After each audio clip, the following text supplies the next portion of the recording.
Hey everyone, how's it going? This is Sean from 8-Bit Shinobi, and I'm talking to you on the Pork Chop Express to anyone who's listening out there. Today we have a special guest, Tristan, who's looking up to open his own arcade nightclub. Am I right there? That's correct. Yeah. All right, why don't you introduce yourself? Tell us a little bit about yourself, and then we'll start the interview, Yeah. question. So I'm 22, so still pretty young. Always been into like the retro games and stuff, and like movies, fandom, all that kind of stuff. And basically, I've always kind of wanted to run my own business, and I've been to like barcades before and stuff like that, and I wanted to kind of incorporate, not just gaming, but like also like the bar scene and like the restaurant scene, since I really enjoy that myself. So I just thought doing it kind of this way would be a great way to just kind of have it all together in one. Yeah, that's pretty cool that you're in your early 20s and you already know what you want to do. When I was in my early 20s, I didn't know what the hell I wanted to do. I went to school for customs border services. I graduated that last year, so I've been Um, working like security jobs since, and it really hasn't been for me. Just like just you find that out over time. So I've just kind of been like, all right, I gotta like go into something else here. So yeah, I know the feeling. I went to college for well, it's like an advanced diploma, so it counts as a university course. yeah, If that makes sense. So I yeah, went there for 3 years, worked for the school board for 7 years, and I just feel the same way. Like it's kind of a little dead end. I mean, and the situations keep getting worse every year. So hmm why don't you tell what got you into to gaming? So I mean, like I've been gaming like my whole life. So when I was like 3 years old, that was like I was born '98. So when I was like 3 or 4 years old when I started playing, I remember like going to like my cousins and sleeping over, and they would have with them like they had like a PS1 and a Nintendo 64. So we would go to like Blockbuster, rent games from them. I remember when they got their PS2 brand new, which is the first console I ever got. Yeah. That was a big deal for me. And then I was always kind of with the newer gen, but once I hit the end of elementary school, I actually kind of came across channels like, AVGN, stuff like that. And then I was like, oh, these games look really cool. I want to give them a try.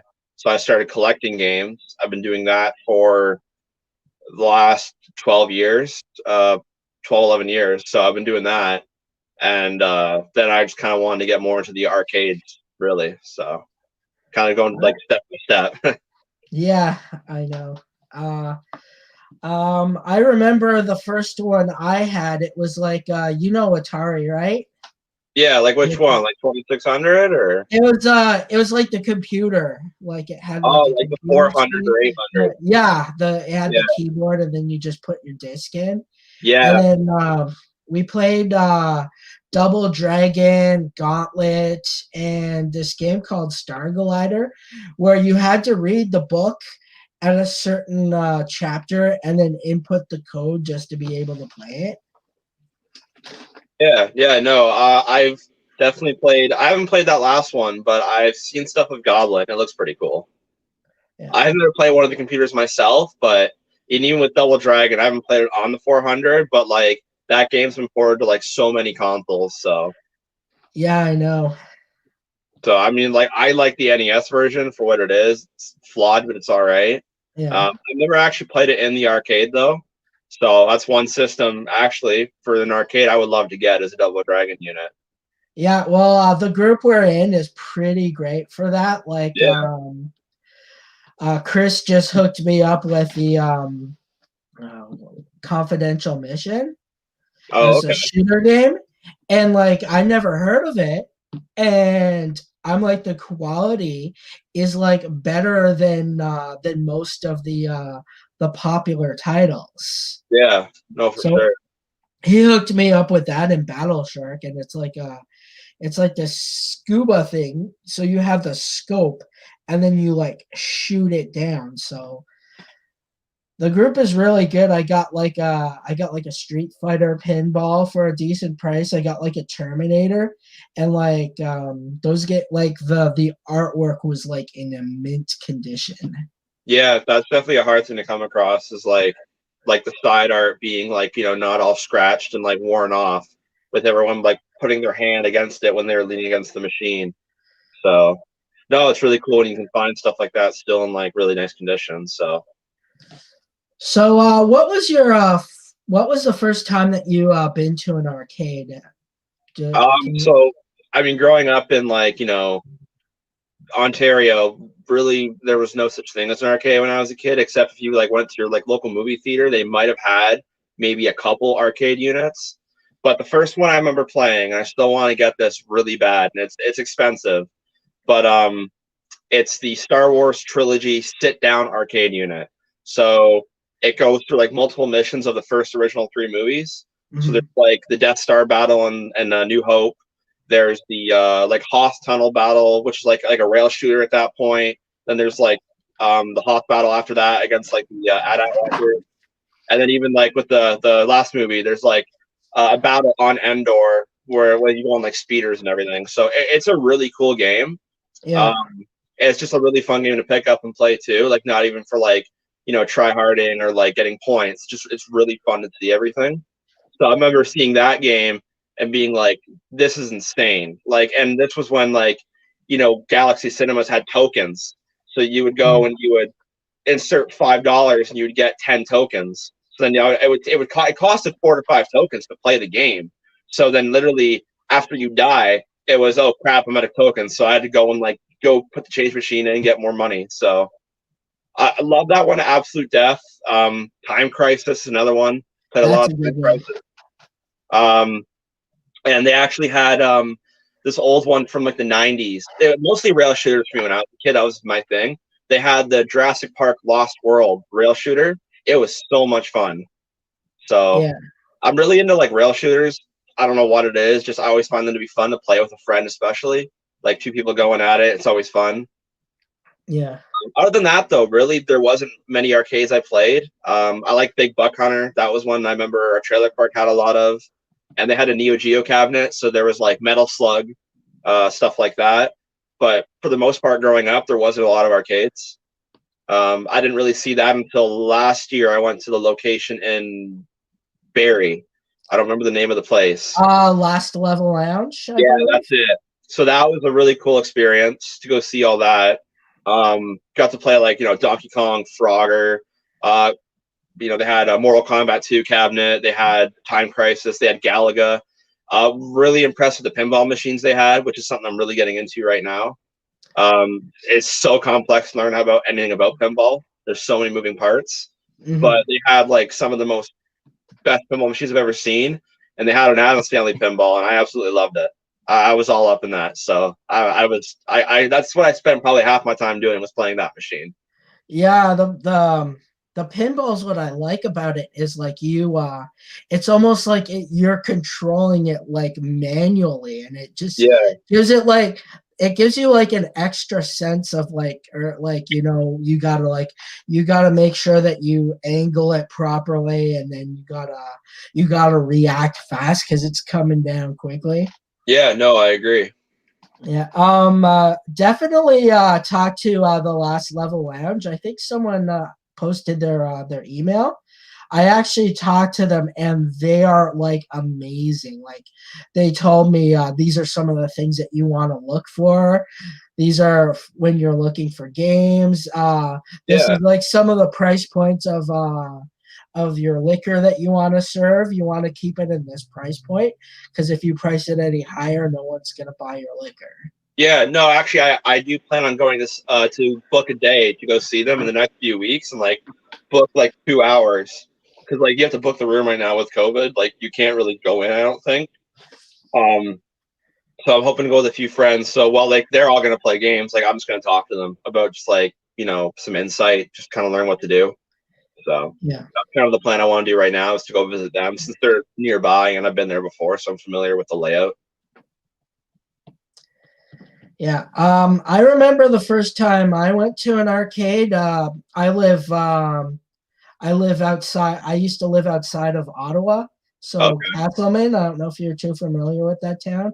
They No. now they now have the largest water park in Canada or something like that. Okay.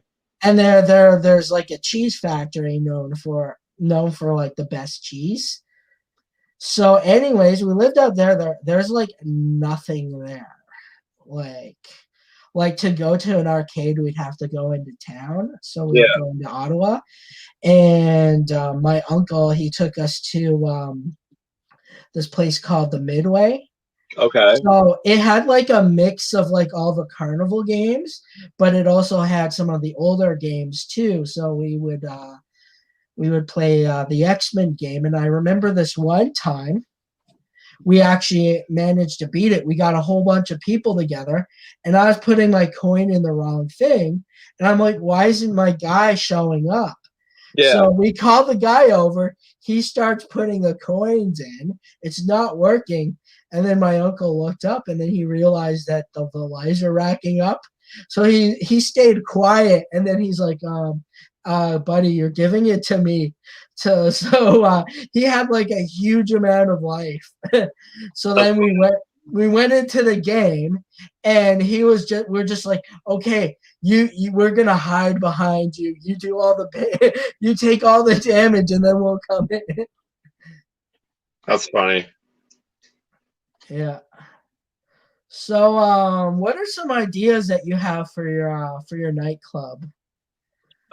So I kind of want to have the. I mean, it's shooting high for what it is, but I mean, This is how I want to have the layout. I want to have it as three different sections.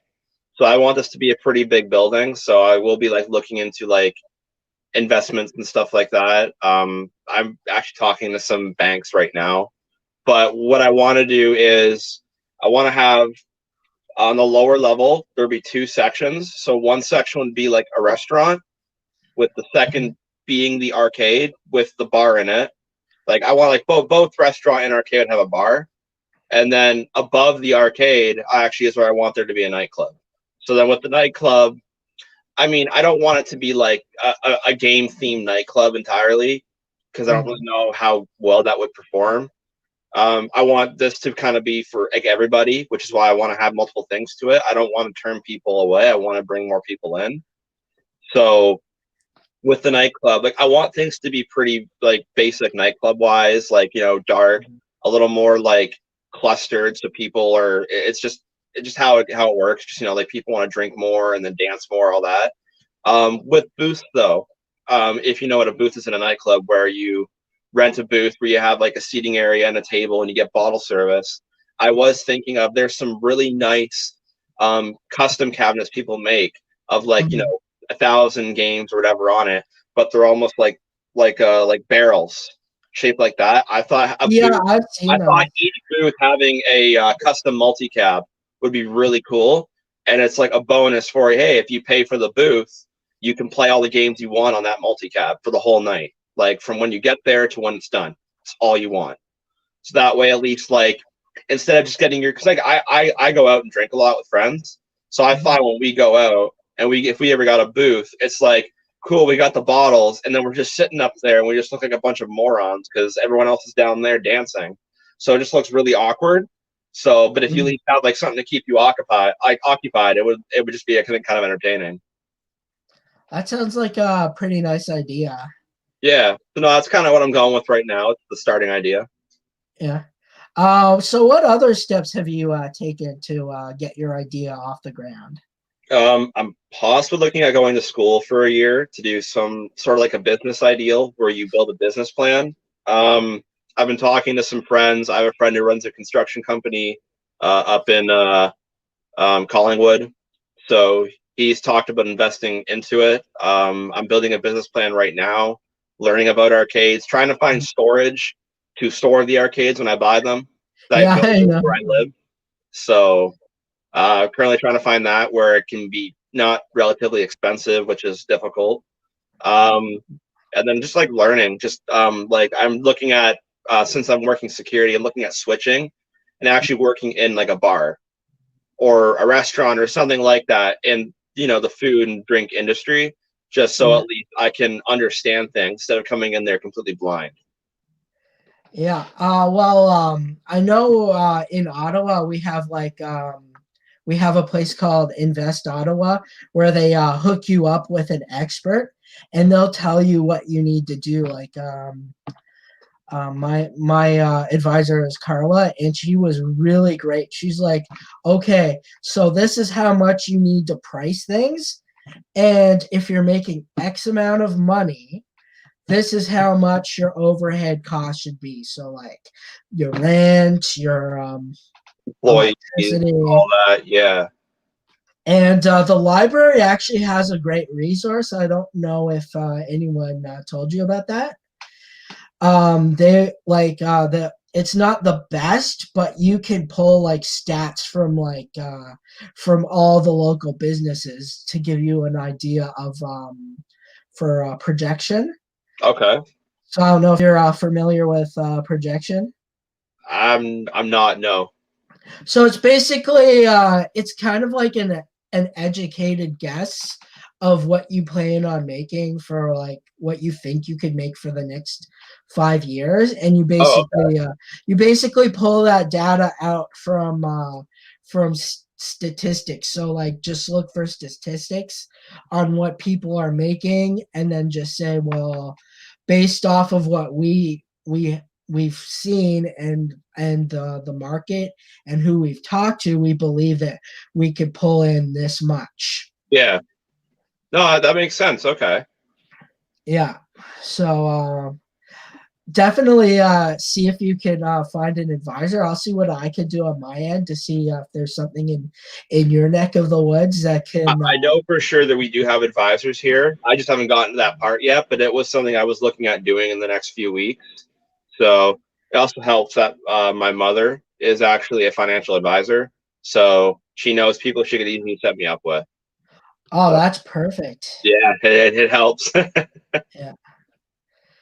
So have you thought of doing the convention scene? What do you mean by the convention scene? Like the game conventions that are around? Like a comic convention or something like that. Like, I haven't yet. Like I've really been putting a lot of work into this idea for maybe the last month and a half, just because that's where like I wanted to do it, but never. I was like, maybe not. mhm. And with COVID, I mean, with conventions entirely, like I have no idea when that's coming back. Yeah, Um, well, it gives you a really good chance to like plan your strategy for when you're going to yeah, one. So just looking up the prices or even like joining groups helps a lot because the people will give you feedback. And I find with our with the industry, everyone will help each other yeah, because I run a comic book group in Ottawa for Facebook. okay, So we didn't really have like a buy and sell group in Ottawa. We had like everything, like from Funkos to games. But for comic books, if I wanted to get a comic book and not get ripped off on eBay, I'd have to get it from either Toronto or the States. And then when you get it from the States, you get into like all the imports and stuff. So I'm like, we need to have this. And I started it and it just like blew up. So what was happening with our local comic book shop was like in financial problems with their taxes. So the whole group came together when I posted it, and they even their competitors pitched into the campaign. that's awesome actually. No, that's like really that's the best thing is like how supportive everyone is. So Yeah. And the convention scenes are also like a good thing. Like even if you go to like a virtual one, like you talk to exhibitors, and they will want to help you. Like, are you a comic book guy at all? I'm not personally, never really read into them much, but I mean, Okay. like, I understand like the collective like industry for it, so it's definitely a very like, I know it's very hardcore, like the fan base, Mhm. but I know they're also very passionate. So Yeah, so when I was starting, I had the idea to make a comic book. So I just started talking to other creators, and Oh, like now I got this comic book artist, Geoff Isherwood. He's known for Doctor Strange, if you've ever seen the movie. I've seen the movie, yeah, so I know who Doctor Strange is. Yeah, he's well known for doing that, and he actually has a picture with Benedict Cumberbatch. So I just started talking to him, and I showed him my work, and he was like, "That is amazing." So like, just like going to conventions, going to groups is like a good way to build community and learn from experts. Okay. Yeah, no, I'll have to Yeah, do because that. your interact and yeah, and your interactions with the people there that come to your booth when you eventually set up will they will be your potential customers. And from what I started noticing is that the more events I did, people were actually coming from that came to my first events came there because they knew I was there. Wow. So, yeah, I even got recognized in I didn't even set up. I just went there to get like some autographs, and I was in line, and one guy's like, "Oh, I know you. You're 8-Bit Shinobi." So That's sweet, it's man. all about like before the thing is before you even like start is to get your name out there so that Oh, that's people true. yeah. Have you also thought of crowdfunding as well? I haven't bothered with it yet because, like, at the moment, I don't have anything set in stone yet. So I don't want to, like, crowd fund and then just sit on money. I feel like that's kind of shitty thing to do. So at least, like, before I start putting up, a GoFundMe or whatever else the site's called, I want to at least, like, have my business plan ready to go, have an idea of what I want, like for arcade cabinets, how many I want. I have an idea of how many I want, but it's like depending on the square footage of a room, how many I can fit, what I'm looking at. Then, like, if I'm doing food, there's a kitchen, and like an air fryer would cost like 10 grand already. And you got like seating and tables and designing. And if I'm doing any renovations to the building, I'm renting, or if I'm even by chance, building a building, which I don't want to do that, but I mean, who knows, right? So Well, if you get the money for it, it's like ideal because you're making it the way you want to your exactly, specification. if I got the money for it, I would do it. Like if I had like a great resource of funds to do it, then I would make it the best I possibly could.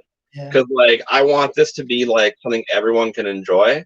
Because like I think it'd be a lot of fun, and I want it to be like because I love going to barcades, but I do find a lot of them are just like it's kind of like people who are only really into retro video games, which is fine. But like, I want it to be like more than that. I want it to be like people who are my age who aren't really into that, but it's something fun they can do. Yeah, that's kind of what we did for our tables. So I'd have the PS4, some of the newer systems, and Hmm. then I'd have like the older ones. And what I noticed, which was a shock, because I assumed everyone would be all over the PlayStation 4 and the newer games. I noticed a lot more of the kids were playing or wanting to play the old system. What I think is because they're a lot more simpler. You don't have to go into any sort of exposition or training. You just go in there and like, Yeah, okay, no, I agree. Yeah, especially like if it was like if I'm shooting for a bar and a nightclub scene, like especially with like girls. A lot of girls don't play games nowadays because it's too complex. They just don't like them. Like I know friends of mine who don't play games for it because they're like, oh, I don't really. It's just so much. But then when they play games like Pac-Man or Centipede or even Trog, for example, they love them because like they find them to be like cute, easy. It's a game easy to pick up and everyone understands, and it's a game where it's not like stressful and like all the like all this adrenaline pumping. It's just fun. Like there's nothing else to it. It's just a fun game to play. well, my daughter and nephew like to come up here and play this the Star Wars. Oh, okay. Oh, is that an original cabinet? No, it's the one up one. Oh, the one up. Okay. What I've heard people doing that can't find that specific one that you were talking about, they've actually modded it. So they gutted everything from here, and then they built it out of wood. Oh wow. Okay. That's crazy. That's cool though. Yeah, that's what me and my brother are working on, is building it. We're actually thinking of like, it just came to us because when we're on Twitter, we got like a lot of like indie gamers following us. So we thought of an idea of marketing it to gamers, like the indie gamers, because right now with the newer games are all digital, but like I know you're probably like me, you want to like touch it, right? You know, Yeah. you like, it's just something about touching it, like Stanley said. It's like, do you know who Stanley is? I don't know. Well, he's well known for making Marvel. He said once, when they talked about, are you worried about comics ever disappearing and going digital, he's like, well, it's kind of like a porno magazine.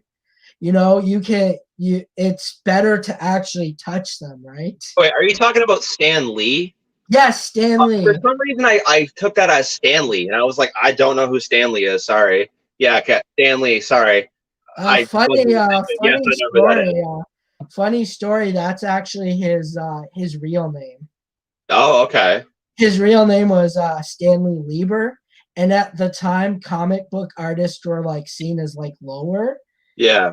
and he wanted to break into novels, so he wrote with the pen name Stan Lee. That's where it came from. Okay. That's pretty cool. Yeah. So, is there anything? We're almost at the end. Is there anything that you want to talk about, Um. promote? Yeah. I mean, I don't have anything to promote. I don't have any accounts to promote at the moment, really. I haven't really started that. I hope to get on this again to do more when things become, more developed. Um. But like, I do plan on doing a YouTube channel because like when I'm like hunting the stuff down, I just want to like kind of have that just so it's like people can see what I'm doing and what I'm doing to go find them. Um, I've Yeah, I got know. Sorry to cut you off there. no, no. I know someone who does that, but for toys. It's Oh, called the Toy Time Machine, and he goes out and he collects toys. So all these vintage toys, he'll collect them. So that's pretty cool. I'll send you the link of his channel to check out. And there's also another guy. He travels the world looking for arcade bars. Oh wow, okay. Yeah, so he's been really great too. So like, if you look at it, you'll get like ideas of what other people are doing, and he'll also tell you these are some of the things that work, and these are the games that work well. And he's been to a lot. That's pretty sweet, actually. Yeah, I'll send you the link after this. Yeah, no, for sure. I love that. But yeah, I mean, like other than that, like I'm gonna be doing the YouTube channel. I haven't really thought about doing social media else yet. I probably will. I just haven't gotten around to it. Um, 'Cause I haven't even thought of a name yet, so I don't even know what the name of what I'm gonna be doing is gonna be called. So I haven't even gotten to that stage yet. Um, I'm in the works right now of getting some machines, but I'm also looking for storage, like I said before. I am talking to somebody who actually runs a laundromat where I live, and they Mhm. have a Creature of the Black Lagoon pinball machine just there collecting dust, not even being used. So I'm talking to them right now about trying to get that off their hands. So we'll see how that goes. Other than that, though, it's just like I want to get things going here. I want to get this going as soon as possible. Hopefully, like in the next 2 years ish, 3 years, when COVID's like pretty much out of the way for the most part, with stuff like bars and everything, and things not going back to normal, but going back to a new normal is where then like I can hopefully have this happen. Because like I don't want to wait on this. I want to get this going. So and then I want to just like get more well known in the community and everything, and just help other people out. Yeah, I know the feeling.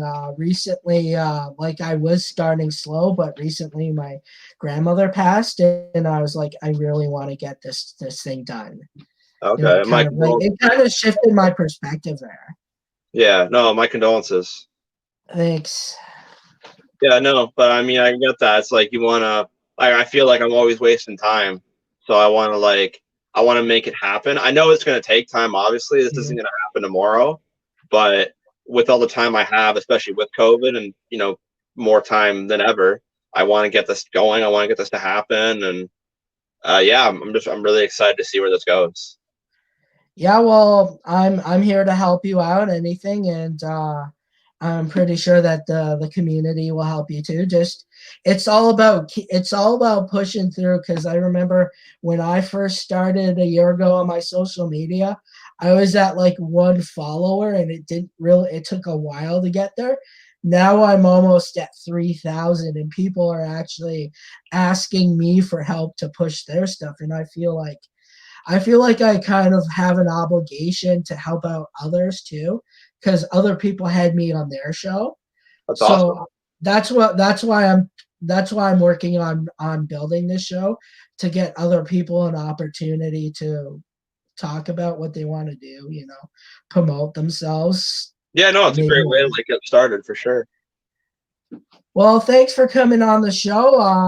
I would love to have you on whenever you're free again. Like, Yeah, you I just would love let to me be on know. again. Of course. No, thank you for having me. This is awesome. Thank you very much. It was a fun time. No problem. Maybe All right, next man. time we could check out collections. Yeah, I'd be down for that. I can always do a game room tour the next time. So All right, man. Take care. yeah, not a problem, man. Have a good one. You too. Bye.